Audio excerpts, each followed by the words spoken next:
Welcome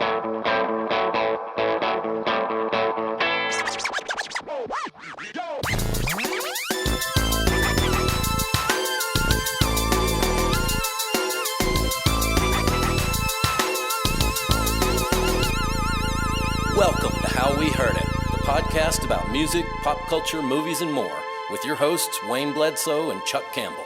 Hello, everybody. This is Chuck Campbell with Wayne Bledsoe. I'm John Baker. Wayne. Okay, so our topic. This was your idea, something I resisted because it was something I didn't think I believed in. Well, until we started talking about it, but it was like, I don't remember what brought up mixtapes last week. I don't either. I think it was maybe after we had recorded. Okay. But we started talking about it, and it's like, well, I can't do anything about mixtapes. Yeah. And then, obviously, the more you talked, the more you could. So for youngins out there, mixtapes are when you make your own kind of soundtrack that you generally, or that Wayne would make to give to other people, like Right. to interest them, to let them hear music they hadn't heard before. It's an old standby that goes back to probably 70s. before the 70s. Okay, 70s. I don't know With how. cassettes. When you With could record cassettes? things yourself. Yeah. And then it so moved went on to back CDs. Right. And so Wayne would make CDs for friends or pretty girls or whatever, Right. and give them to them to show them what you're interested and see if you're interested in that. Yeah. And I didn't do that. And I didn't want anyone to give me a mixtape because I didn't want to feel pressure to have to like something that maybe Right. I didn't like. So, but I ended up, there are a lot of things I have done over the years that have been equivalent to mixtapes. Well, you did something I want to talk about here in a minute. All right. That's very different, and it was still a mixtape. But now, I mean, the equivalent is probably a Spotify playlist, Yes. or whatever Yeah. you do. Yeah. And I think the whole idea of mixtapes really kind of struck a chord with younger people when Guardians of the Galaxy came out, Yeah. because they had that mixtape, Yeah. and then that became In the movie, they had a In the movie. mixtape that they would play, yeah, Right. and it had all these old mostly rock songs and stuff, yeah. 70s rock songs for the most part, and that kind of like sparked something with people. right. And I'm not sure if the trend started before that or not, but people started putting out cassettes again, for just like little novelty things. Mm-hmm. But the idea of the whole idea of a mixtape is, it guides you, it tells a story, it takes you through something. Yeah. And And I think when done right, there's a subtext to the songs you pick. Right. You're trying Yeah. to say something to the person you're Yeah. making it for. And when I did a late night radio show, I would make basically mixed CDs for every show. I'd throw in things in between. I brought a huge bag of CDs.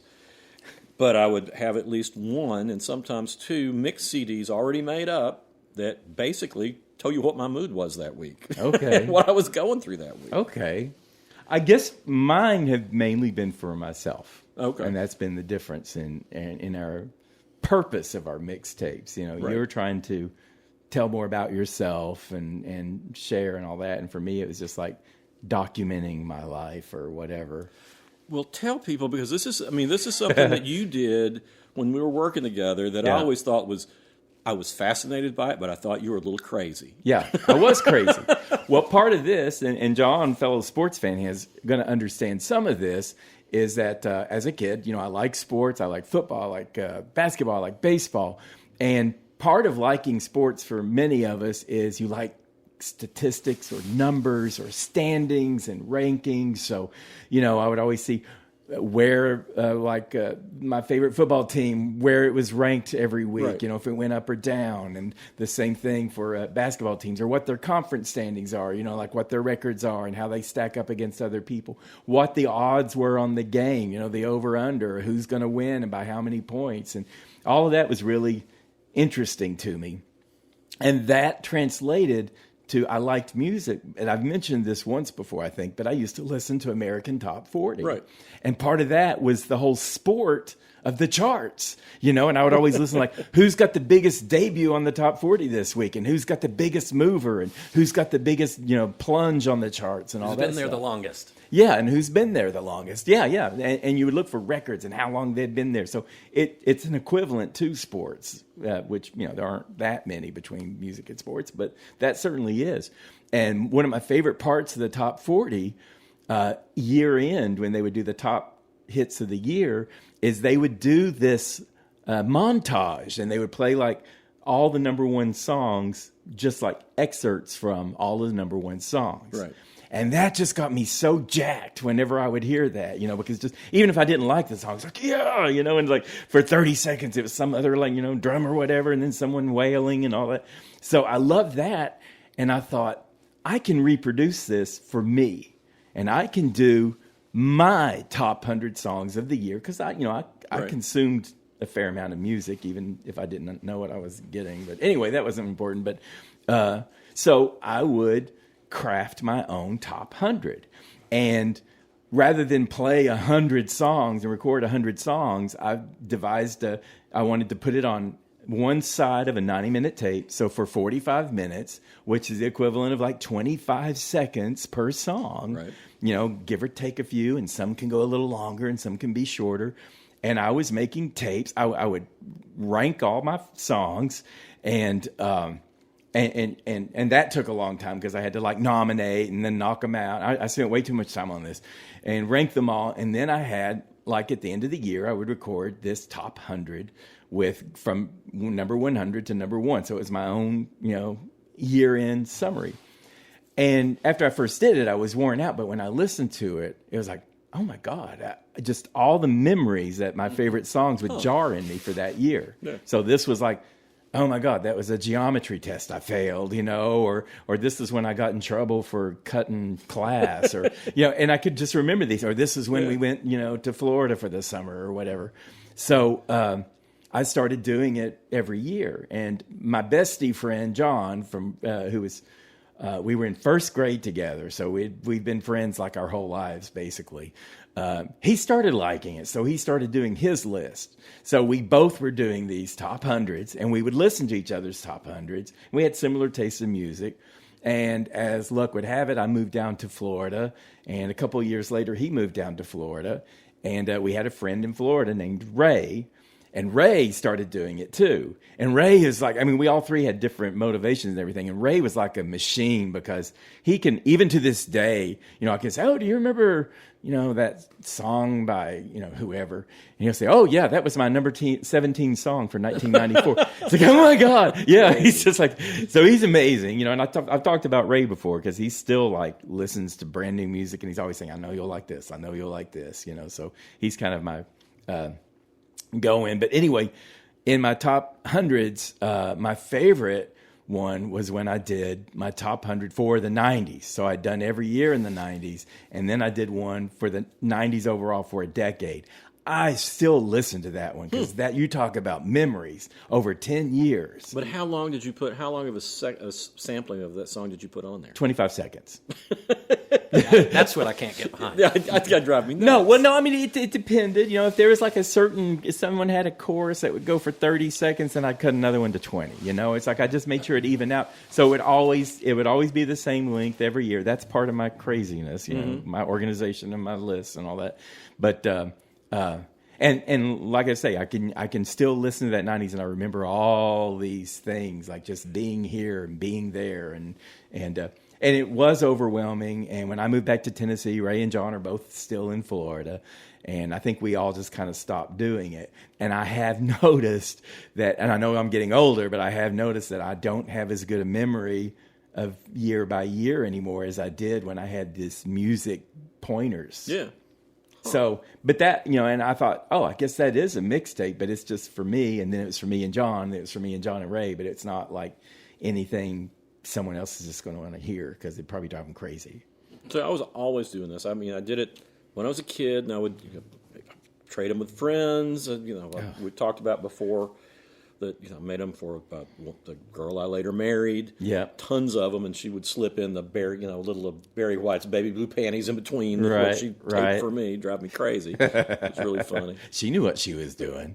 But then when later on we got married, we'd take a vacation, and I would make several for the vacation to listen to. Now that's something else I also did. Right, but go ahead. And I'd do that for the drive down, and then you get to the CD era, and it's all that much easier. But I was a little bothered that I didn't have side 1 and side 2. Because I thought real hard about, okay, I got to end it with this and start with the second side with something specific. Oh, see, there was no second side for me. It was one. I'm all about sequencing. It's got to be sequencing. You've got to. Well, did you move? I mean, I moved on to CDs. I mean, I started tape to vinyl to tape, but eventually I was CD to CD, and I would like make a master CDR, and then just spin off extra copies. Yeah, that's what I would do too. But again, it was like, but then you've got 80 minutes to play with rather than just that's too much. That's too much. Oh, listen, I got down to within seconds. I wanted to use every bit of that. So I had like little short songs and poems, things like that I would stick in between just to make sure that it fit. Oh, wow. And I mean, I've got a stack of poets reading their poetry and stuff too. Really? Yeah. Okay. I used to play that on the air all the time. And it's a nice little kind of, palate cleanser to put between songs. Yeah, I could see that. Shel Silverstein reading something or Ogden Nash reading something. Or, right. I mean, I even got, Robert Frost and different people like that. And it's kind of cool having in between all this music. Okay. But yeah, I mean, it gives you can feel like a director or a producer or something when you're doing it, because it's like you're trying to create like a narrative and, drama. Well, was Ruth making full mixtapes herself, or was she just okay? She was making them for me because we would trade them back and forth. How have you respond to other people's mixtapes? Well, I mean, do you ever feel like I gotta like this? No, Okay. I mean, if somebody had put something in a mixtape for me, if Sarah puts something, wants to listen to something, I listen to it seriously and try to get what she's getting out of it. Okay. And that's what I've done with everybody. I mean, I'm less of a snob now than I was then. Okay. But there's still, like we talked about before, I don't like U2 and she loves U2. Right. And I mean, I don't hate them. That's always going to happen. Yeah, I mean, there's some things I like that, some things I actually do like. I just don't put them on. I mean, when we would do our group listenings or whatever, like Ray would have a song at 98 that I had at number 2, and it's like, well, you practically hated that song. That was almost my favorite. Well, that was, I mean, back before you had everything at your fingertips like you do now. I mean, I would put things on tapes that people hadn't heard, and people would put stuff on mine that I hadn't heard, and it was like, oh, wow. I may have heard of this person, but I've never actually heard anything by them. Yeah. And then sometimes it was just something totally out of the blue. And, we were all going to cutout bins. For those who don't know what cutout bins, that's where you had, like, albums that didn't sell. They send them back to the manufacturer. They put a little snip in the cover and then send them back out for like a fraction of what they originally cost. Right. And so you'd find some cool stuff going through the cutout bins and put some those on. Really terrible stuff. I mean, didn't you? Oh yeah, there was some shirts. I mean, that's why they were cut out. Well, no, it's not. I mean, they were cut out because they didn't sell, not because they weren't good. Right. I mean, there was a lot. There was a lot of crap out there, but there was stuff that was like phenomenal. Some of my favorite stuff. Yeah. I got a bunch of really good cutout records upstairs. Yeah. I mean, and a lot of big sellers were crap, and they just sold like crazy. So, yeah. But I think that's something that, when vinyl started coming back, and my kids were talking about, why they liked vinyl, my son Ryland in particular, it was because it forced them to listen to something without interrupting it. They'd have to listen to a side of an album because they didn't want to get up and, pick certain songs. Pick the needle up and... Yeah. And that's one of the big things that mixtapes do and mix CDs. That's what I don't like. I don't like someone to force me to listen. If I know within 30 seconds I don't like that song, don't make me listen to 4 more minutes of it, Well, but this is the argument I've always had, is like, you don't know what you like until sometimes you're exposed to it more than once. That's the truth. I was just getting ready to say that very thing. Yeah. Like there's times when I'll acquire a new album or something and listen to it and think, I don't like that. Mm-hmm. And then 2 years later, someone will go, have you heard this band? And I'm like, yeah, I think I got an album of theirs. Mm-hmm. And they're like, man, it's really great. And I'm like, well, I didn't like it. But then I put it on then, and I'm like, why did I not like that? Right. Same here. I'm just ready for it. Yeah. The flip side of that is like sometimes I would get something to review and think, oh man, this is awesome. Yeah. Then a month later I'm listening, it's like, God, what was I even thinking about that? Yeah. Sometimes. Go ahead. I find that if when I first encounter something, if I just fall in love with it immediately, I'll wear it out for about 2 or 3 days, and then I'll never listen to it again. Yeah. I just get over it. Well, when Yankee Hotel Foxtrot was the Wilco album, first went out online. You know, the Warner Brothers record, I think it was Reprise Records they were on, didn't like it. They wound up leaving the label. They let them go. And during that period of time, they released it online. So people were just downloading it for free. Mm-hmm. And our friend Mike Flanagan, he downloaded it and gave me a copy of it, except it was missing a key song. And I listened to it and I thought, this is all right. And then I went back to when I got the full album with the missing song, which to me is the most pivotal song on it, and I turned it up loud. Mm-hmm. I loved it. Okay. And it became my favorite album of that year. And that's one, if I were making a mixtape, there's definitely things I would slip in from that. I've got that chill test, which, I can listen to something and like it and then not like it. But there are a lot of songs that I hear the first time. It's like, oh my God, I know I'm going to love this song forever. And I do, because it just, you feel the cold down your spine when it's like that good. And so there's some pointers that, you're going to love it and you're going to always love it. And then some are just like, oh, that seems pretty cool. And I like what they did there. And then, 2 weeks later, I don't connect to that. Well, and I think the things that you love forever don't have nearly as many memories attached to them because you've listened to them. Because the song itself is the memory. Yeah. But sometimes you remember the first time you heard it. Yeah. Because that'll happen to me. I'll hear a song and it'll trigger a memory of, oh, that's the first time I heard that song. Right. And it's like, I can think of different things back then, especially the 70s. I mean, the 70s. I know. Well, I was a teenager in the 70s. Yeah. Well, that's when all those musical memories start really, connecting in. Well, I've told you guys this when speaking, but this I think is part of a playlist or a mixtape. Was that in college? I had two guys that lived in an apartment nearby, and we kind of just did all of our musical growing up together.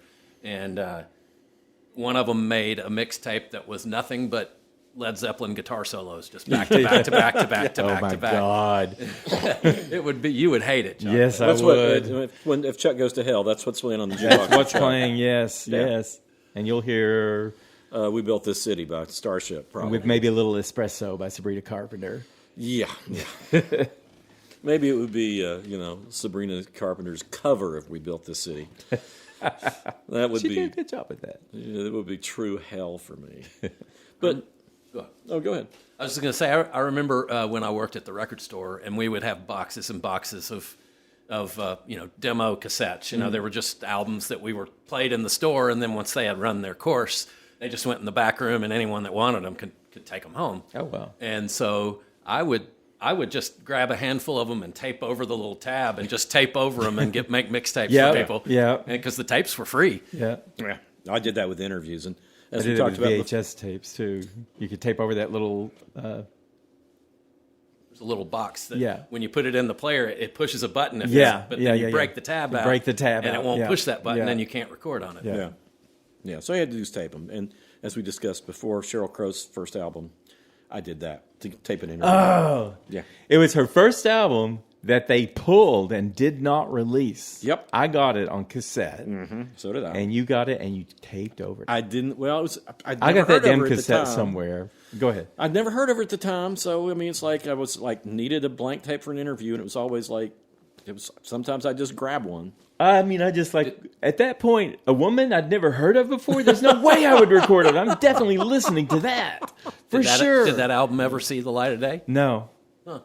I'd like to hear it. Yeah, me I'd too. Like to I gotta find it. Too. I know I didn't record over it, and I know I didn't give it away or anything, but I'm not sure where my cassettes are. I've got like a filing system for the vinyl and the CDs, and I didn't have as many cassettes. Well, don't y'all make traveling music? I mean, yeah, absolutely, yeah. Right. So you put that. I mean, do you make CDs for that? You've got a CD player. Yeah. Well, yeah, I've done it different ways. Yeah. I traveled, and see, this also fed into the '90s. My best of '90s.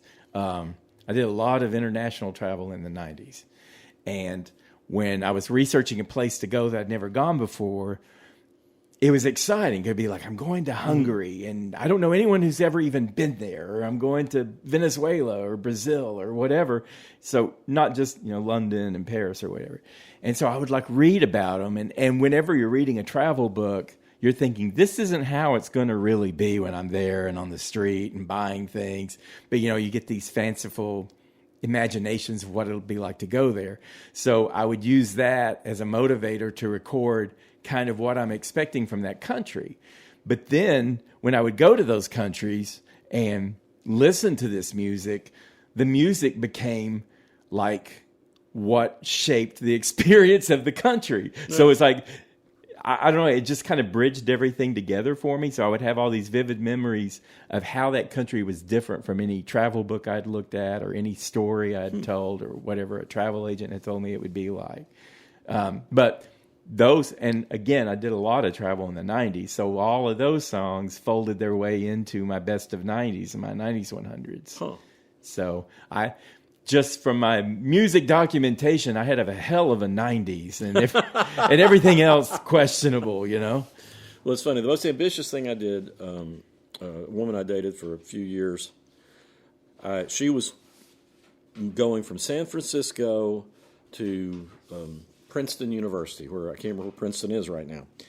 But she was going to drive because she was given her the card that she was driving to her daughter, and she was going to have it at school. So I made across country. Cross country. Wow. So okay. I think I made 8 CDs that all had to do with. I looked at the map of where she was driving through. Yeah. Oh wow. So I did all these CDs, and they connected to the cities or the states where she was driving through. Right. Or songs about traveling and driving. Right. And it was. I wish I actually had a copy of. There's a helicopter flying over. There we go. Wonder if they're listening to music.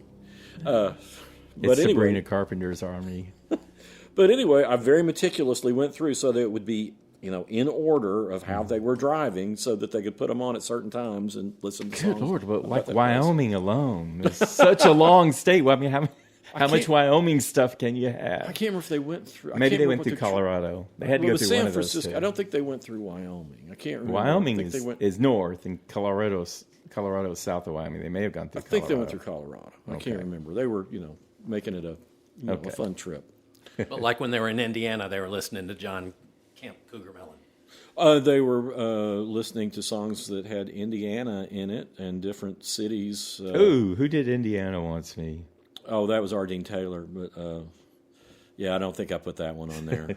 Good. Spare him that. Back in Indiana, I think, by Lyle Lovett. I mean, that's an old song. Yeah. That he covered. And I can't You remember. weren't necessarily getting artists from that area, but songs about that area. Right. Yeah, and I mixed that up with some of my foreign travel. Like going to Hungary, I didn't know any Hungarian artists, so it was just all, this is vampire music, or this, just whatever. This is like Iron Curtain music, but I told the story of when I was doing in Northern Europe, Scandinavia. I did Denmark, and of course Sweden, and there's endless Swedish acts. So I did all Swedish acts, and I know I said this before, but when crossing the North Sea from Copenhagen, Denmark, in the hovercraft going across to Malmo, Sweden, as the Malmo skyline was rising above the water, the opening strains of Does Your Mother Know by ABBA came on, and it was just so exciting because it's got this real, I know you don't remember, but it has this real kind of dun dun dun dun dun dun dun beginning, and here comes this whole other city from this whole other country, and I'd never been to Sweden before, so it's just like, and I'd always kind of like dreamed about what Sweden might be like, and it was about what I expected. What song did you have for Denmark? Was it Barbie Girl? It's the only one that... Yeah, I had Barbie. There was something else. Was there? I think we talked about them recently. White Horse, those guys. Those were from Copenhagen. If you want to ride the White Horse. Laid Back. Laid Back. Okay. So they were from Sweden or Denmark, and I don't remember exactly. I just kind of like, took some liberties. Like I had some Bjork stuff, some Icelandic stuff, because there's a little connection between Denmark and Iceland. So I had to kind of wing it with Denmark, but there was no doing Hungary. there was no doing Hungary or Venezuela. Brazil, Anyway. There's got to be somebody from Hungary. And Hawaii, of course. I told you about the Exotica, taking Exotica, and that was perfect when we were in the rainforest, and that's all I listened to was Exotica in this rainforest on the eastern tip of Maui, and that was just awesome. I've got tons of Hawaiian guitarists. Yeah. Because there's all sorts of great Hawaiian guitar is a very specific style. Yeah. But I've got tons of stuff from Right. different Hawaiian guitarists. Well, and that Maui in general and Hana in specific of Maui is on the eastern coast, and I always thought it's going to be a crowd and there's going to be a lot of tourists and blah blah blah, like Waikiki and Honolulu. Right. That's kind of jammed up. But Hana is a rainforest. There was like one hotel, one resort, and maybe a couple of gas stations and some people who lived there. But it's small and pretty remote on the island, so it just really fit in with the environment. I want to go back right now. I can't talk about that. Every time I talk about that, it's like, why the hell have I not been back there yet? Yeah, I've yet to go. I do want to go. I haven't been either. It just takes some getting to. Yeah. Yeah, it's such a long flight. Well, what I did that trip was flew into Orange County, California, spent a couple of days there, flew to Hawaii. So it was like 5 hours from here to L.A., and then 5 hours to Maui, and then we were on Maui for like 10 days or whatever, and then flew back to L.A. I love L.A., though, and spent a few days there in Santa Monica, Malibu, and all that, and then flew home. So there wasn't like just one big, long trip. So interesting. I've only been to L.A. the one time. Oh, my God. But I enjoyed it. But what was funny, I went out there to cover The Road, the movie The Road. Oh, yeah. I did a okay. junket. Yeah. And I was staying at the Beverly Wilshire Hotel, the only person, I'm sure, in the entire hotel who was riding the public bus every place I went. You were riding the bus in L.A. Oh, God. Well, nobody walks in LA. Nobody's walking in Oh, LA. I found that out. That's missing persons. I did some walking. It is miserable trying to walk in LA. Yeah. It's hilly, and the roads are long, and people look at you like you're crazy as you're walking down the street. Yeah. Just a probably couple of blocks. assume you were homeless, Well, I probably looked homeless. Well, that's why we got to where we would like anchor in, like in Santa Monica, which is on the beach, and then just up and down from Malibu. You find your favorite places in LA, and you just get in the middle of that, and you don't really have to go all over the city. Yeah. So I wouldn't go any further east than like not Tower Amoeba Records. Yeah. Did you go to Amoeba Records? Of course I went to Amoeba Records. That's where I actually think I walked to Amoeba Records from the hotel. Seems best like record store, just the best. It's huge, and they have all sorts of stuff. Everything you've never seen anywhere else. Yeah. Well, they did. I think they're online now. They may have some. I don't know. I thought they were still open. I don't know. I used to watch that "What's in Your Bag" thing when celebrities would like when they walk out of the record store and show them what you bought. Yeah, well, they would. Amoeba Records would do that. I think Johnny Knoxville's Jackass production, or what is it he called it? Jack Hole Productions. Anyway, was like across the street. Was like really close to Amoeba Records. That. Yeah, we used to do stories on him because, of course, he was from Knoxville. Well, my wife has a playlist on her phone that she listens to when she runs, and I got that too. Sarah has a workout one. And she's constantly changing it because she gets tired. She'll get tired of a certain song or something. And whenever I find myself listening to music that's got a really good beat to it and I'm rocking my head, I'll just send it to her. Yeah. So it's kind of she always like, thanks for sending me songs for my playlist. It's an expression of love. Yeah. Oh, that's nice. It is. And I don't know if she does this, but I would be like, like for a while there, I would run on Cherokee Boulevard, and I would park at the lot, by the Tennessee River. And Cherokee Boulevard's in an old money part of town, and it's got a beautiful landscaping and all that, and has a nice running trail in the middle of the road, like in a median, so you're not running on the side of the road. And I would time it. Like the first 3 minutes were like rounding the corner and everything, and then like the second song would have to be the big incline. Yeah. And I was talking about the song "Ready to Go," I don't know, a few weeks ago by Republica, and I loved that song. And it was if I started the tape at the beginning, that would have to take me up that big hill. And it got to where I hated the song Ready to Go because it made you feel like you were going to hurt. because it was like, oh my God, here comes the hard part. Because, you're trying to set your breathing and all that stuff. But then when I moved on to like more weights and interior stuff, like some interior cardio and stuff like that, I'd do more techno than just like, but I would figure out the beats per minute. And I would try to like, okay, for about the next 5 minutes, I'm going to need a really stepped up beats per minute. And then this is coming down that big hill, and all that. Mm-hmm. And so I could just pace it with the beats per minute.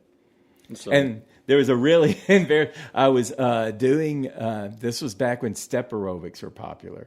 And I was kind of doing step aerobics and staying in the background because I didn't have the coordination and everything. But one of the teachers, she knew that I liked music and I was making tapes and everything. And I said, here's one you can try out. So she put it up there like without even listening to it and started playing it for the class. And it was way, way, way too many beats per minute. And people are trying to climb over steps and spin and jump over this way and jump over that way. And I kept like, she was like going to be a sport about it and not make it like, oh, Chuck, you really blew it with that. And I was just like, cut it. So finally she went over and she finally stopped it because I saw people like having heart attacks. Yeah. I was like, oh my God, what is this? So, like 188 beats per minute or something like that. So I don't like that. I don't like to exercise for exercise's sake. But if I'm outside, I don't want music. I don't want a playlist for doing anything outside. I want to listen to what's going on.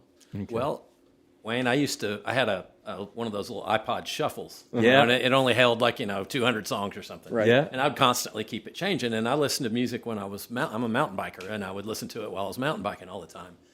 And it was some of my best listening time was when I was out riding.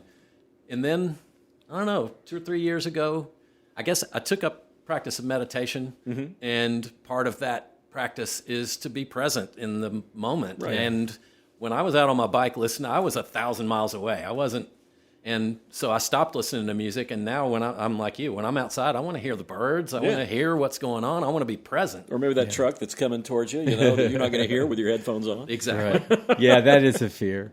Well, I have the same thing, iPod Shuffle, and I made this was pre-playlist, but this is totally a playlist, and I still have that iPod Shuffle, and I still charge it up and listen to it when I'm going to the beach, and I go on a night walk alone. So when I'm walking on the beach at night, and especially if I'm walking away from tourists, and there's some areas I know that there aren't going to be tourists at, and it's songs that are very meditative songs, but I put it on shuffle. So it's like a different experience each time, but they're all this kind of level, even though they're all pop songs, or maybe not pop songs, but like a lot of Lana Del Rey or whatever, but just other things like that. Some kind of, but it's ambient. So and that's like a total playlist thing because it didn't, and that was the change. Is it's not always like, whereas with the running one, I would have to have all the songs carefully timed to hit each part of the trail. Right. The walking one, it's like they can just drop them in on me, however. And I get excited because I love every one of those songs. So if I'm in the car, it's absolutely the opposite. I always want music. Same. And I want it loud for the most part. Same. And it's funny because, my kids all grew up with me popping in a cassette or a CD generally. I have like stacks and stacks of CDs that I made, and I labeled them and I named them, and and my son Rylan, he discovered them one time. I guess he went looking for them because I guess he remembered them. right. And then he took them all and was listening to them all the time. Wow. But I think it probably brought back memories for him because they were always in the car. Yeah. And I'd always have my kids say, "I'll give anybody a quarter who can name this band or name this act." Right. And my daughter would either say the Beach Boys or the Kinks because she had a pretty good chance. Hey, we Just playing the percentages. yeah, playing the odds.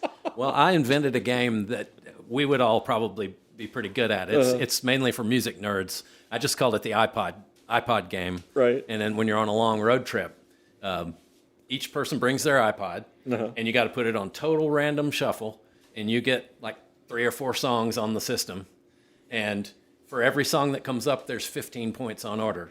Name the song, name the artist, and name the album it came off of. Oh. And if you guess wrong, it's 5 points off. So it keeps the random shouting out. You got to be pretty sure of yourself. But I mean, there's so much stuff on my iPod that I don't even know how it got there, and I certainly don't know what it is. But you can pass some time with that. But you need to have people that are pretty knowledgeable about music. Right.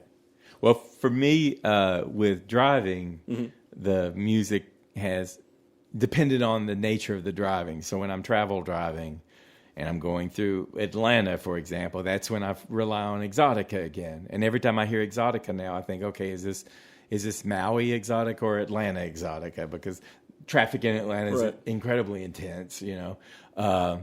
But for just rural driving and everything, I mix up music and comedy. I listen to comedy a lot, and I just like to be talked to and made to laugh when I can be. Because if you've driven all the way north-south through Georgia, which I've done a million times, just music for that long is going to get tiring. Yeah. I love a book on tape. Yeah. Or a podcast. Yeah. I love having a story told to me, and that'll make the hours go by. Yeah. I can only, like comedy and stories and things like that, I can only do it if it's a long trip. Yeah. Yeah. I mean, it's like you listen to Chuck. I'm looking at Chuck. I mean, you listen to comedy on the radio. Yeah. And like we'd go to lunch and you'd be listening to comedy, and it was like we're only going to be in the car for 10 minutes. Well, it's just a 5-minute bit. Yeah, because comedy does break down to like little songs a lot of times, you know. Unless you probably listen to more cerebral comics who have like longer stories. Well, but I can sit and just listen to a joke. Oh, I'm there, you know, and stop them. Oh no, you introduced me to some of these many filthy comics. Yeah, Doug Stanhope for one. Yeah. Yeah. But it's hard to listen for me to get into it in just 5 minutes. Oh, I'm in immediately. I get into comedy faster than a song, you know, because it's just like. I'd say part of the reason why I ride trails that are 45 minutes or an hour outside of town is because that gives me an opportunity to listen to a podcast on the way. Yep. Yeah. Yeah. So, if I just drive over here to South Knoxville, it's 10 minutes away. I'm not Right. Well, NPR does a happy hour, which is usually it's a real breezy, and it's usually like 15 minutes long. So if you want to hear a short podcast just because you need something that's like 15, you can listen to that. There are kind of podcasts for just about any length, and we're kind of hoping that the people who listen to us have maybe an hour 15, hour 20 to kill, and we can help them fill that. Right. Emphasis on kill. Yeah, kill. Yeah, exactly. Well, I do like listening to like David Sedaris. Okay. I got a bunch of his books on CD. Yeah. And then, he almost has comedy bits within the book. Well, they're like little short stories. I mean, little essays. It's all like true stories. But but they're short enough that, you can get one in 20 minutes or whatever, 10 minutes, some of them. But I remember we took, one of the times we went to the beach, we listened to his story about when the Shakespearean actor came to his high school, and he wouldn't do and David wouldn't do anything except talk in Shakespearean language after that, and was driving everybody crazy. Yeah. And I remember, I have such good memories from that because my kids were just dying laughing so hard. They loved it. Right. Yeah, I remember him telling a whole story about, I guess was his sister having a baby or his sister-in-law was having a baby? Oh, sister-in-law. It's his brother. Yeah, and then what was it? The rooster. That's what he called his brother. Yeah, the rooster. Yeah, and the dick do. Do you remember that? I remember the story in the cab. Yeah. Oh no. Okay. We can't talk about any of these. That stories, had people actually. walking out of the theater when I was. Oh, okay. Well, and then Amy, when she came over and they were doing, it was like the porn that they came across. Yeah. Yes. Bestiality porn. And it was kind of like, how do you get a horse to do that? My favorite part of that story, though, is when they've got something with a dog, and he's reading the narrative that's above. It says, a girl brings home a stray dog, and Amy and I looked at each other and said, that dog's not a stray. Look how well groomed that dog is. That dog's been brushed and the nails clipped. That's no stray. Oh. But yeah, that sort of thing. I mean, I could, we're still on like mixed CDs and mixtapes. I could slip something like that in. Really? Okay. Yeah, you could put something like that on one. Okay. You're more of a full entertainment experience. I like putting things together so that it like makes you stop and makes you pay attention and listen. Okay. Well, and I was telling you this about a mixtape that I made for a guitar player friend of mine. That I started it off. I think it was a Bee Gees song, but I'm not sure. It was really, really schmaltzy, cheesy song, and it played for about 20 seconds, and then the needle goes, and then I started with "Happiness Is a Warm Gun," and he just reminded me of that tape. Well, He goes, "I love that tape. It just made me laugh so hard." well, the first or second time I did the late night radio show, I started off with Lawrence Welk, like the Lawrence Welk opening theme. Yeah. For those of you who remember, Lawrence Welk was the oldest fuddy-duddy big band thing that was on PBS for years and years. I don't think it started on PBS. I think it started on one of the regular. It was syndicated, and it was what really old people like to watch and young people. I thought despised. it was a joke. Well, Seriously, Yeah, and I guess it was kind of a joke. You know, it kind of became a joke. But I Yeah. started off with the Lawrence Welk opening theme, and then went into the first song off the first Weezer album, which is just loud and it's kind of screamy and discordant Yes, the sounding. juxtaposition of schmaltzy with rock and roll. I think that's a good thing. It was fun. That's part of the fun of a mixtape or a playlist. Yeah, and you put it together to kind of surprise people and make them laugh and, have all sorts of little things thrown in there. you're just a very good soul to do that and put all that effort in. Well, I mean- me, most of mine I'm just making for myself anyway, Yeah. so I don't need to do any fancy schmancy stuff. I would make mixtapes a lot, but I rarely planned anything out. I just Really? kind of let it lead me by the nose, and that always usually works for me. Well, I mean, but with this, it's like I wanted to start off with something like that on that particular Sure. thing. But then, I mean, it's like you learn how to sequence. I mean, that's what you do on the radio is you realize Yep. the song that ends like this, you can't put another song that is way different. You've got to slide into it. Yeah. Because when it's too jarring, I wanted to jar people then, but if it's too jarring, it doesn't make a pleasant listening experience. Yeah. Right. And I did make mixtapes, and I'd forgotten about this for Lori. Lori was my assistant, which is almost a demeaning thing to call her because really she let me do what I was good at, and then she did everything else. Right. So we But she were was really the more assistant partners. entertainment editor. She was technically my assistant, Right. assistant entertainment editor, and full of life. And she loved music and everything, and we would always sing along songs as the year went by. And at the end of the year, so I wouldn't put on a bunch of songs I wanted her to like, but I would put on songs that she already liked because she picked them up as the year went by. Oh, okay. And we would have songs like there was one person we worked with, maybe one of the most eccentric ones that we worked with. I know you're like, pin it down, Chuck. Worked with a Most lot of eccentric, people. okay, that's only about 90% of the newsroom. Yeah, really. But no, someone who is always complaining. Oh, okay, I know exactly. And she didn't like complaining. That's one thing I handled better than she did. Almost everything else she handled better than I did.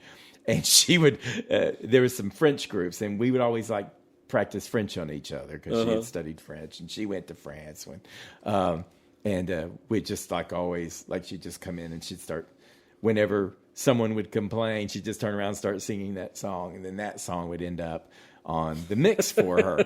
And it was weird because I always tried to label it, and I don't know how I was trying to label it. I think it was in iTunes or something like that.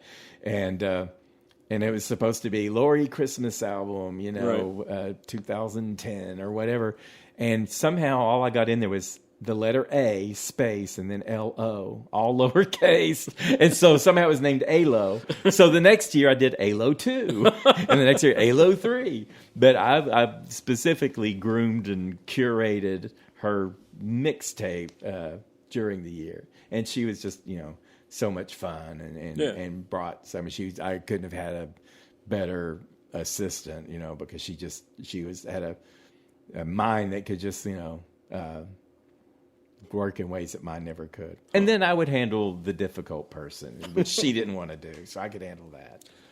Who particularly didn't like a French movie that we both.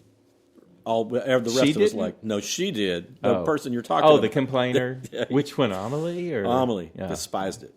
Yeah, well, Yeah. that's the kind of person that person was. But we both were crazy about him. Yeah. Yeah. Yeah, all the rest of us loved it. Yeah. Well, I mean, no, but I'm the person who complained. I mean, we really like that person too. Yeah. I think. I mean, yeah, oh yeah. Yeah. Oh yeah. You're giving me this look. I was like, well, I mean, I literally came into work every day. It's like, what 5 complaints do you have today that I got to work on? Yeah, I got to go talk to this person and Yeah, that person. yeah. He's not happy with that. He's not happy with, you know. But he was also genuinely one of the funniest people I ever worked with, Yeah. and you know, we had great conversations, and we would sometimes run off and go to the mall food court. He liked to go to the mall food court for lunch. I don't know why, that Sparrow pizza or whatever, but you know, we had a lot of fun. yeah. But it's a lot. I can remember several Christmases that I would just I'd make one playlist of things that I liked that year and just make copies to give to all my music Yeah. friends. Yeah. They make a good gift, and it doesn't really cost much. Yeah. Well, and didn't cost me anything, you know, and like Alo, she would there'd be a song that she and her kids liked or something like that. And I didn't really like it, but by God, I'm putting it on that tape because, you know, so it's something I did with her. It was kind of an after the fact mixtape instead of, hey, listen to these songs, like, hey, here are songs you like. Yeah. So Well, it's funny. I mean, we talked about, you know, making mixtapes for your romantic interest. I made those, you know, for my late wife, but it wasn't like to win her over or anything. When I was talking with Sarah last night, I guess, then telling her what we were going to, the subject was going to be, she said, yeah, the boy that made me a mixtape in high school, and I went out with him. oh, wow. Because of the So it mixtape. works. Yeah, so Yeah. it does work. Yeah. It had Well- In Your Eyes by Peter Gabriel on it. So, you Oh, know, come on. okay. Do you remember back? I don't know if, well, the internet. We had the internet then, but I don't know. I don't think there were like streaming. So maybe there were MP3s. I don't know. But it was back when the Metro Pulse, which was a local alternative paper here in Knoxville, where we do this, and they had a bulletin board, and it was Metro Blab. Yeah.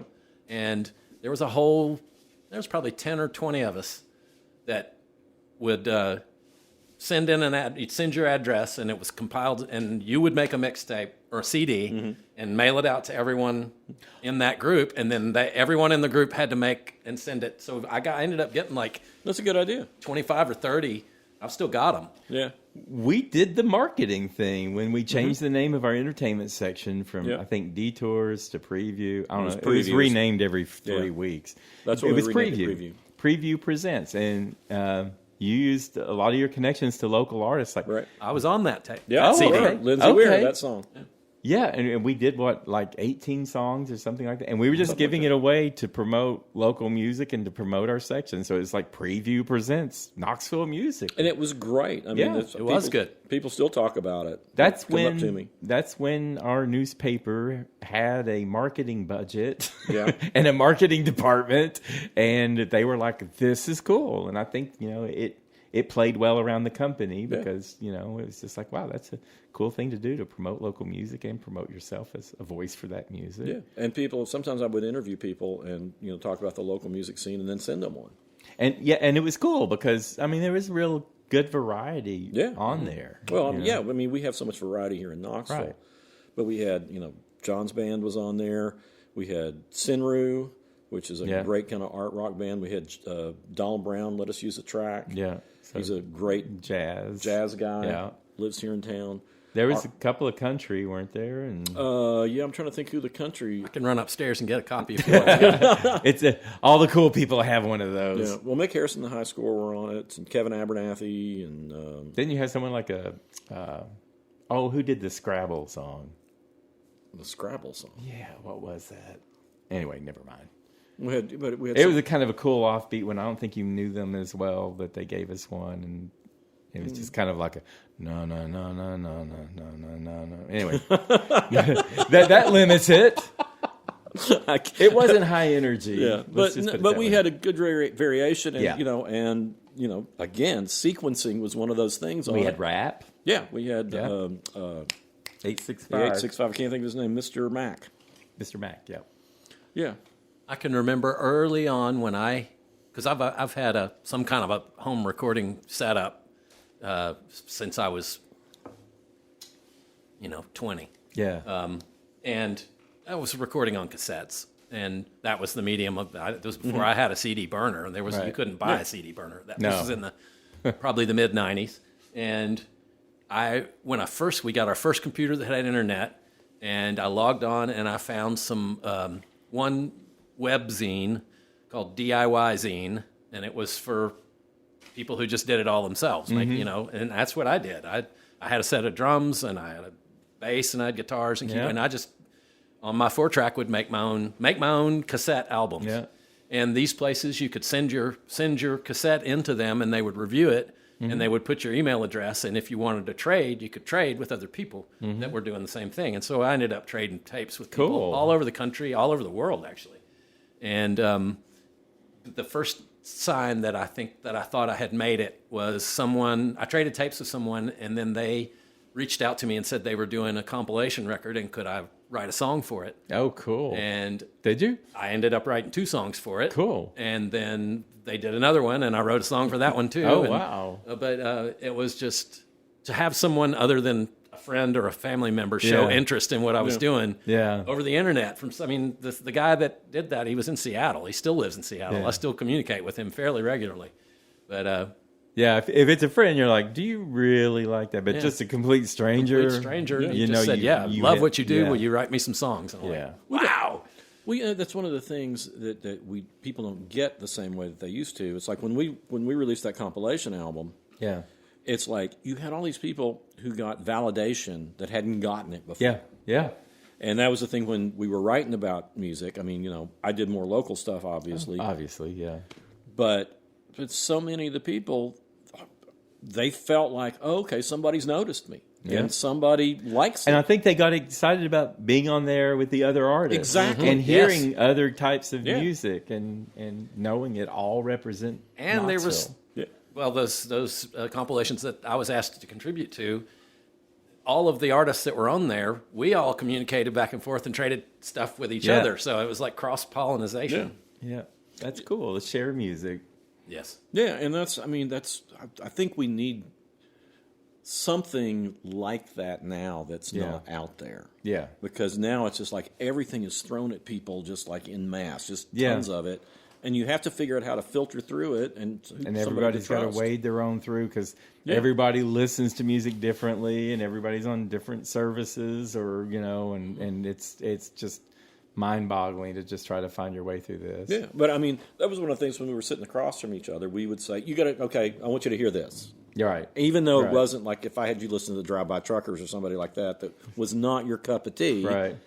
Yeah, great, Wayne. Thanks. No, I remember a couple of things I made you listen to that you liked. Yeah. Made you listen to. Well, yeah. He did kind of make me listen. I did sometimes. Because he would give it to me. Did he like, prop your sure. ears open with like in Clockwork Orange?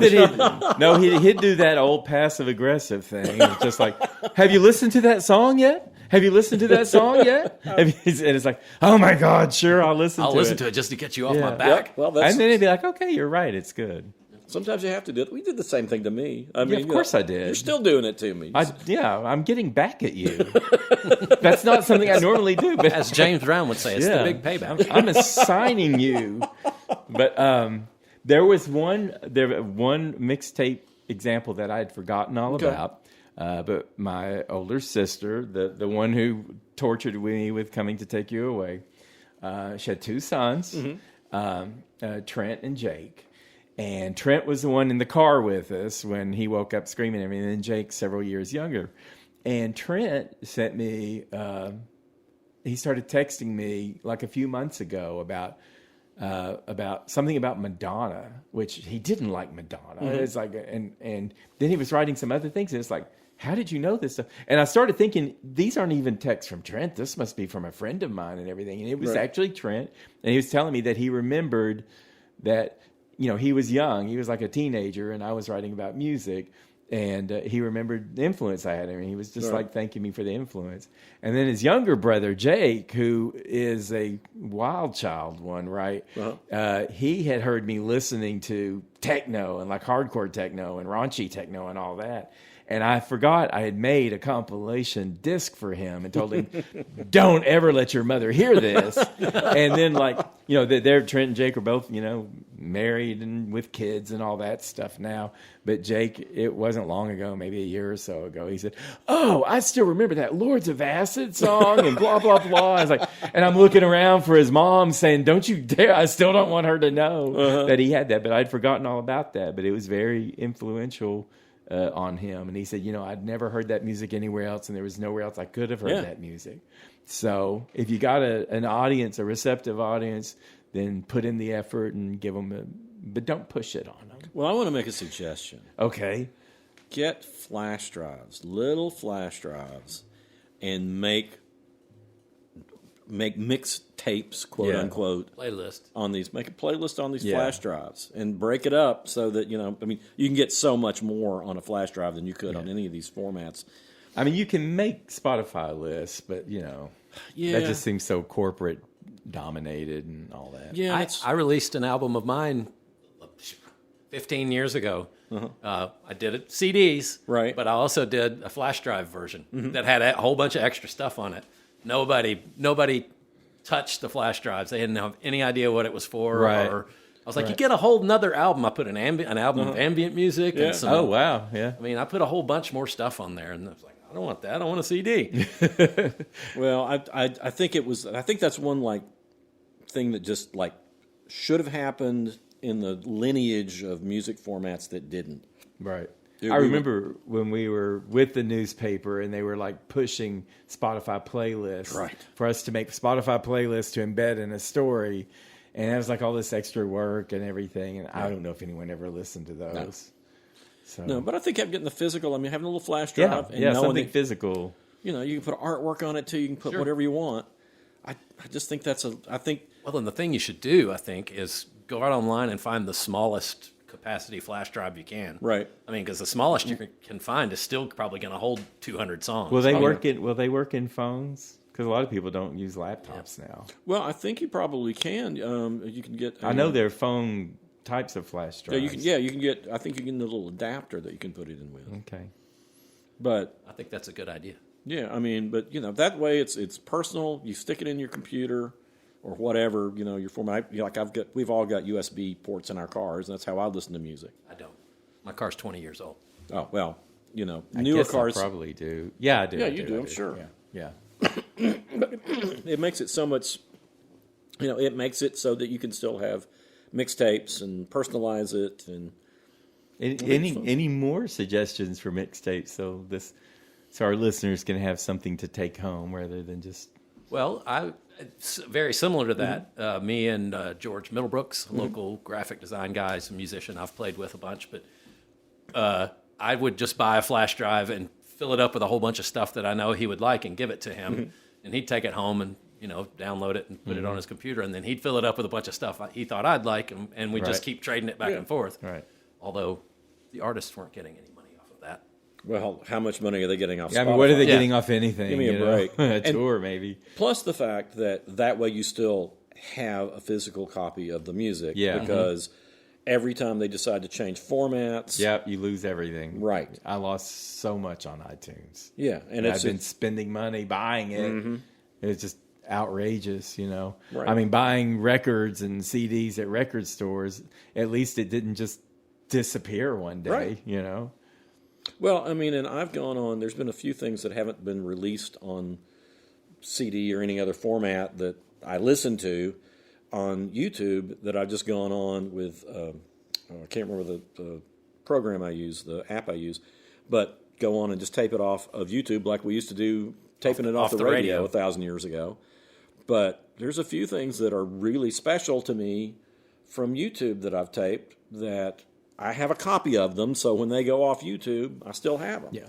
Well, it's similar to that. I remember buying a turntable that had a USB drive, and you could just digitize your albums. Yeah. And so as soon as I got that, I got in my record collection and got a bunch of stuff that is long out of print. Yeah. And so now when I've got something on shuffle and I hear the noise of a needle on a thing, I'm like, oh, this is going to be good. But there are so many things that haven't been released into any other formats. I mean, I have vinyl albums that Me too. never have shown up. I've got the transference thing to transfer vinyl to MP3s. Right. And I got weird equipment. I've got some old mixing boards. And it's like, it all kind of works with each other, but it's too much hassle to figure out. Yeah. But I have some advice too. If you're making mixtapes or whatever for someone you got an interest in, if you give them like 3 different ones and they're just like, oh yeah, I like that, and that's it, and they don't name anything specific, Right. they're not that into you. Find somebody else. I don't know Stop about punishing them. No, seriously. I mean, there's got to be a reaction. There's got to be like, oh, that was cool. I really like this. Like, it's just like, oh, yeah, I like that. It's like, stop. Just, Oh, yeah. you know, Yeah. call it quits. Find something I know what else. you're saying now. Yeah. Yeah. If you've made them 3 mix. If you're things doing in all the there- work, balance every relationship, even a Yeah. budding relationship has to have balance. Yeah, If well- you're doing all the work, Like I this said, is our relationship talk. If you're doing all the work, you know, bow out. yeah. Well, that was Find the thing. someone else. I got woman I married. You got, yours I got worked. responses back. Yeah. We traded. You things baited the back. line and caught the big fish. So Baited the line. No, but I think you're right. But I think don't. Yeah, I'm just saying, don't force them on somebody. If you kind of Right. catch, it's kind of like Christmas presents or something. It's like, you know, you give someone a Christmas present. They didn't give you a Christmas present, but you didn't want them to. But they feel like, oh my God, I didn't give you anything, and then I still feel guilty. You gave me chocolate for Christmas, and I didn't give you anything. that's just for that's. I'd buy chocolate there. It's a little mom and pop shop down in Daytona Beach, and I'd been in Daytona Beach, and I just grabbed I boxes. felt guilty every time I ate a piece of chocolate. I didn't. It was great chocolate. Thanks, Chuck. It was good chocolate. They knew what they were doing. Yeah. So yeah, there was no anything. No. This Christmas, you're going to get gifts. Oh no! This either that puts it back on me. Mixtapes. They're coming into you. Oh no! Nothing but guitar solos. Yeah. Okay. How about I get myself chocolate and you make yourself guitar solos? That way we get what we want. We probably need to move to recommendations. I think we should. Okay. You have a blank sheet of paper in front of you. I am. So why don't we start with you, Wayne? Well, all right. I'll start with a. Movie? Well, it's Music? Yeah, documentary. It's a movie. Okay. I guess it's a movie. Once We're Brothers. It's a documentary on the band. Okay. I need to watch that. The band. It's on Max right now, and I watched it the other night. And the band doesn't. They're not one of my top 10 favorite groups or anything, but they're a great group. They're fascinating. And I'd read the book This Wheel's on Fire by Levon Helm, who was the drummer / one of the vocalists for the band, and he was very negative on Robbie Robertson, Okay. who was the main songwriter Right. and guitarist for the band. And this is from Robbie's perspective. Okay. And it's really good. It's really enlightening. I learned a lot of things that I didn't know about the group. Okay.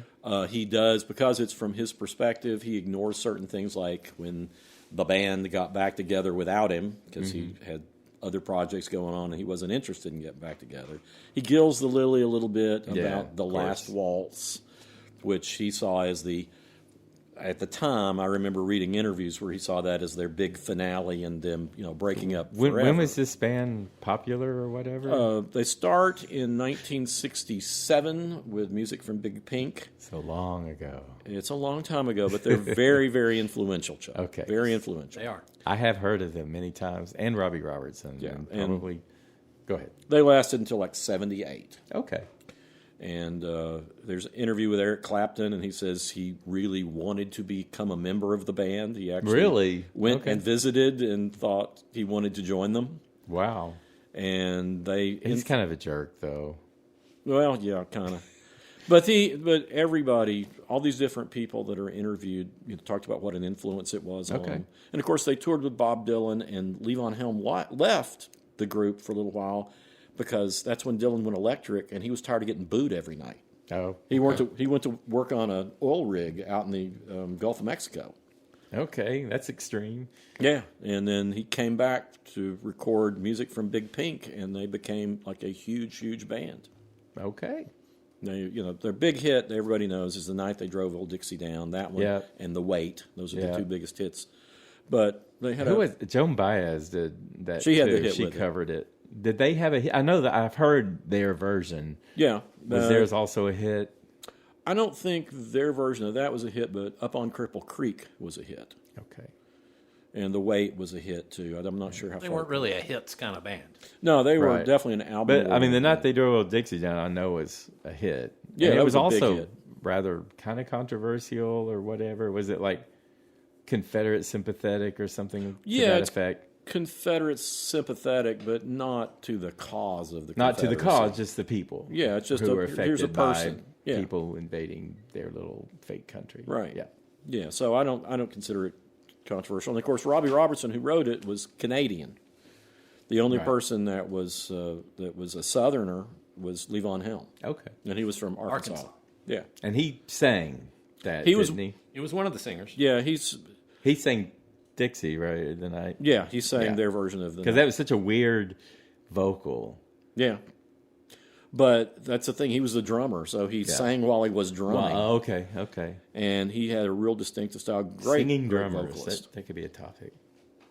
Yeah. So anyway, it's a good watch. I liked it Okay. a lot, and I'm a nerd musically, and I learned Okay. quite a few things. All right, John. Well, this just tags right along with what yours is. Oh, okay. It's another documentary about Levon Helm, who was the drummer. Oh, wow. And it's called Ain't In It For My Health. Oh, I hadn't seen that one. Oh, it's really good. It's from 2010. Oh, He was a cantankerous, but really rooted guy. But ain't in it for my health. Okay. huh. All right. Well, I'm going to pivot all the way away from that. And so we had a episode about comedians several months ago. And in that, I was talking about how it seemed when I was looking over all the comedians, they really hit their stride like in their 30s and 40s. And like a lot of comedians in their 20s, they're still green about life and understanding things. And then when they get older, a lot of times they've kind of factored out of the, not all of them, of course, but they kind of lose touch if they've been doing it a long time. But Bill Burr is one that I really like, and he is older, and he has a new special on Hulu called Drop Dead Years. And in it, I think he's just turned 57, but in this, he's 56. He's performing in front of Seattle, and he's talking about how being in 56 now, he's in his drop dead years where a guy can just drop dead at anything. He's like, you go on a golf course, and guy takes a swing, and then he just falls over dead, and then another guy in a golf cart just falls out of the golf cart. People just drop. He said, it never happens to women. He said, but guys just drop dead at any time, anywhere, and so that's what he's facing. And he still has, he's got kind of a, not shrill, but he's got a real dramatic kind of delivery, and he still has that. Even, he's got the years on him and everything, but he's talking about one of the major changes he made in his life was he decided to be more agreeable with his wife because he used to fight her on everything all the time.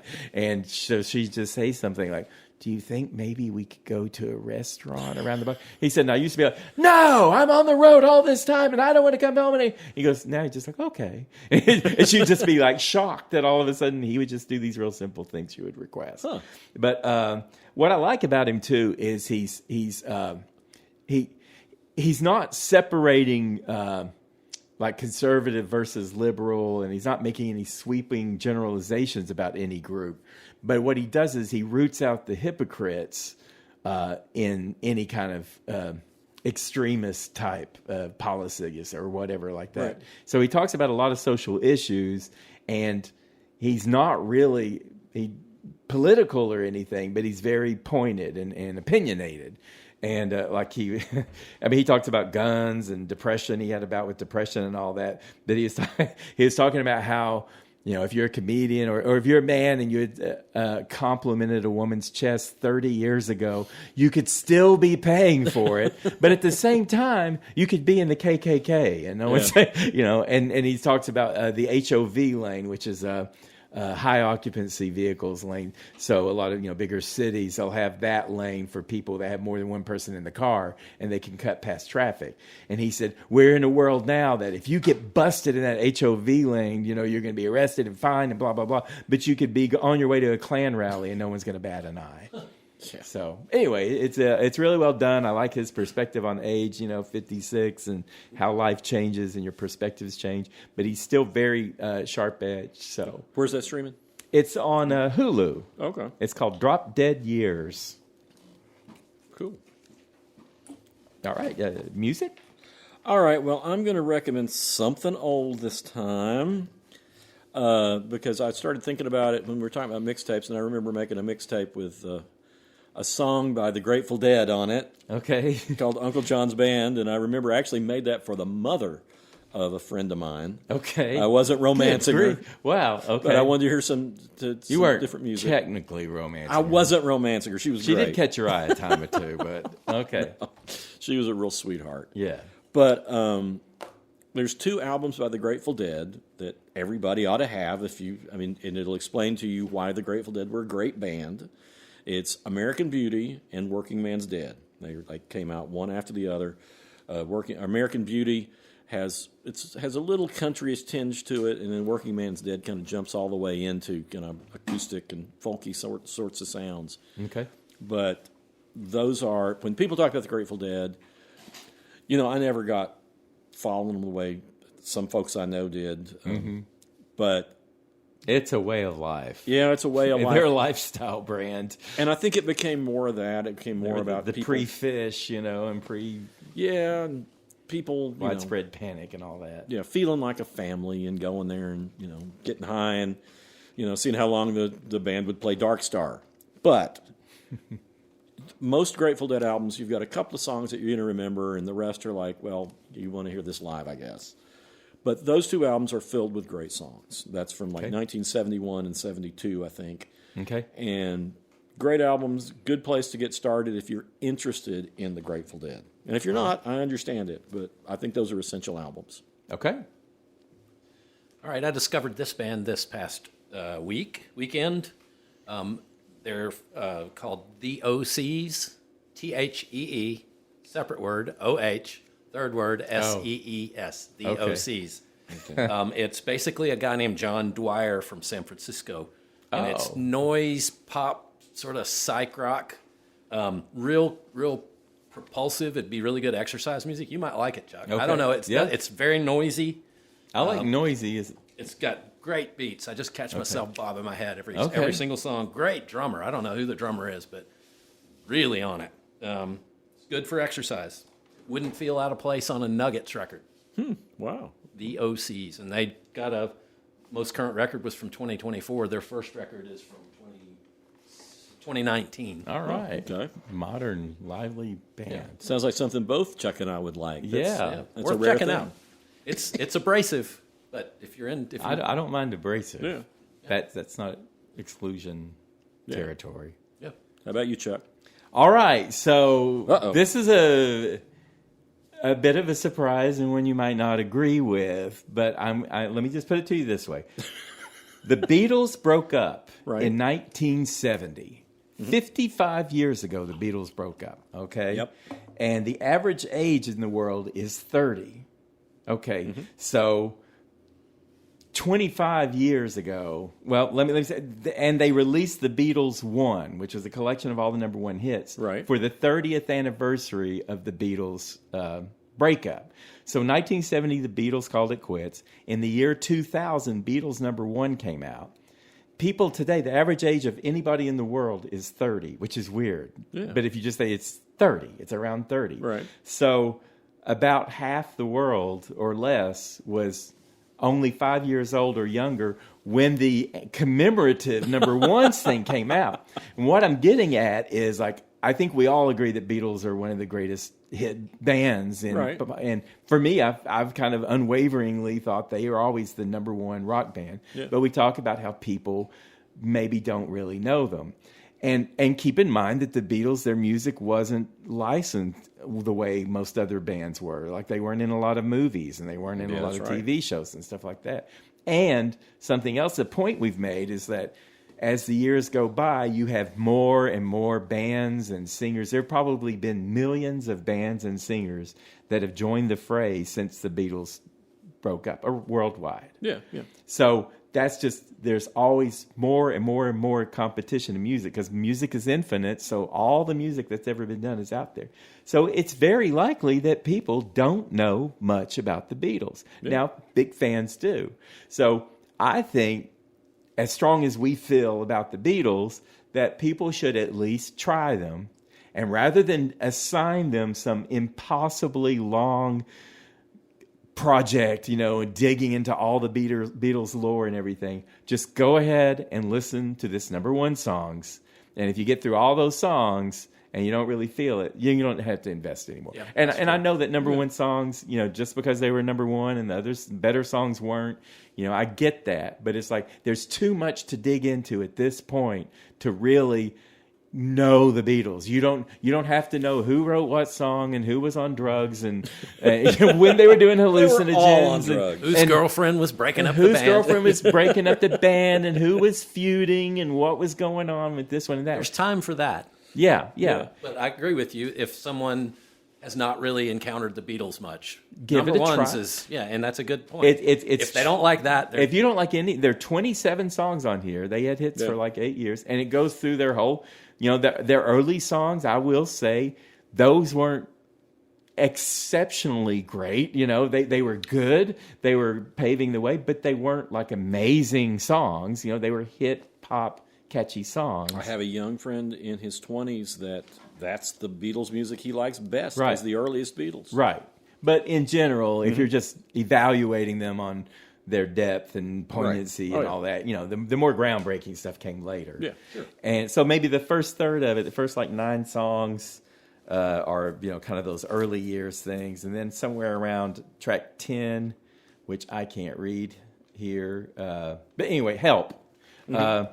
It starts picking up, and you start hearing more things, and you start getting the textures and the experiments and the different harmonies, and they start breaking up the songs more. Yeah. And you get into the latter part of this album, it's like, oh my God, these songs are amazing. Yeah. Again, I normally wouldn't just say, hey, go get their greatest hits album. But there's just too much to know about the Beatles. You got to start somewhere. You got to start somewhere. If you can listen to this through beginning to end, and you're still not interested, that's okay. Yeah. But at least you try. You're wrong, but it's okay. You're wrong, yeah. But so I'm saying, and a lot of young people like Gen Z and millennials, they don't even know this album came out 30 years after the Beatles broke up.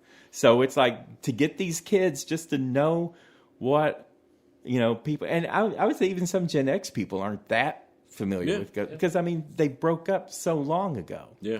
So I'm pushing Beatles number one for people who just don't know much about them. Give them a listen. If you find the first couple tedious, then go ahead and skip to like track 10 and listen to it from there on. And you might find interest. You might find you like the Lennon songs better than the McCartney, or the other way around, or whatever. But give it a try. And if you don't like it, you tried, and that's fine.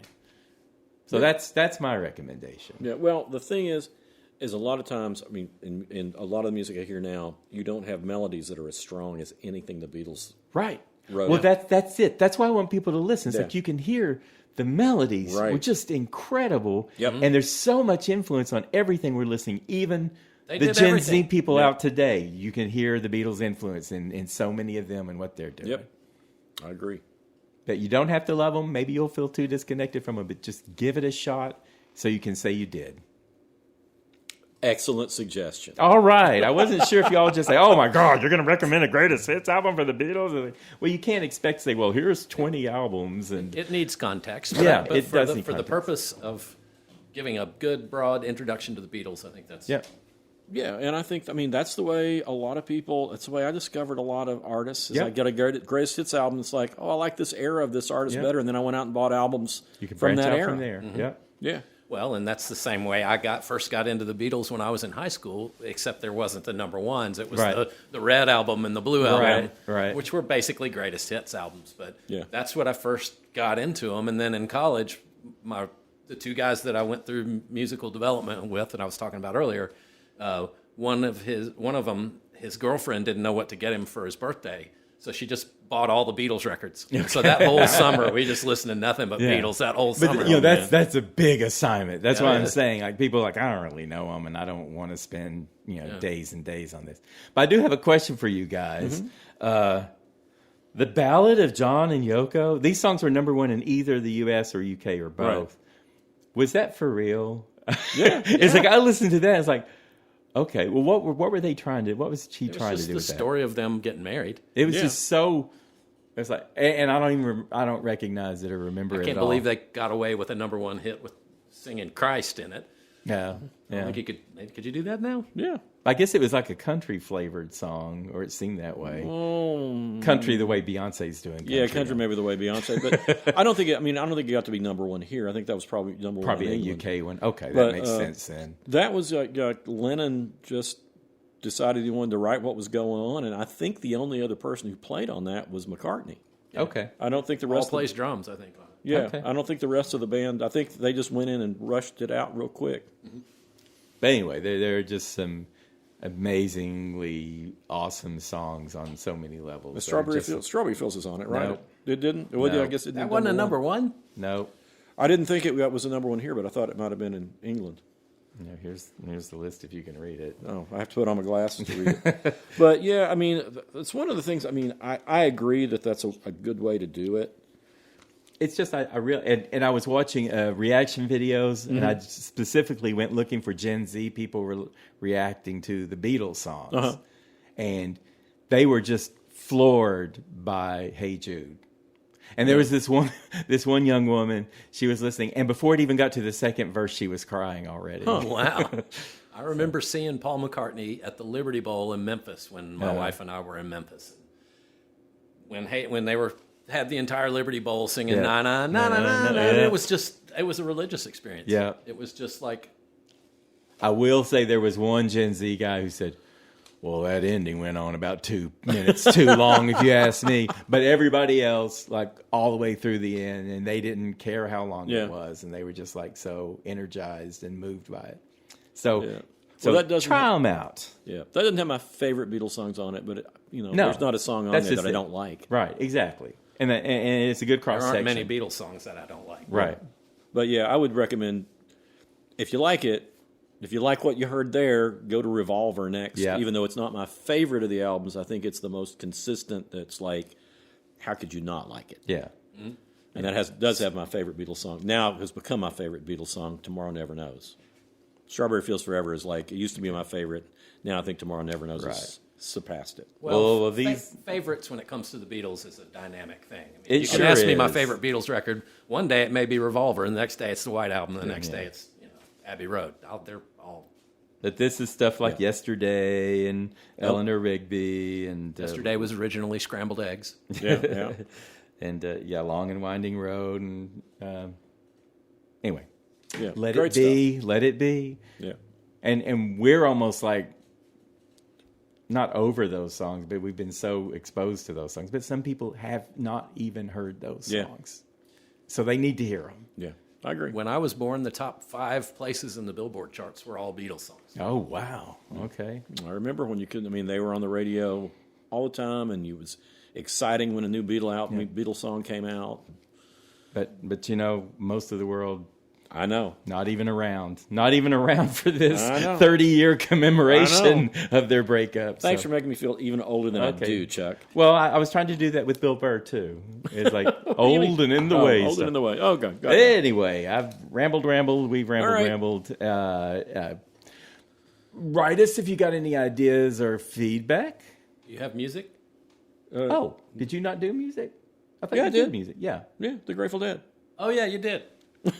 Once again, the Bill Burr Drop Dead years. Here we are. Here we are. We're all forgetful.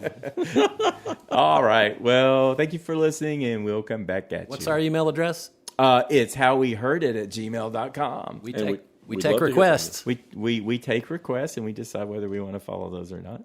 We take 'em. And we love 5-star reviews. Don't give us other ones. We don't want them. And all that good stuff. Any kind of feedback, rating, subscribe. We love your support, and thanks for listening. Goodbye.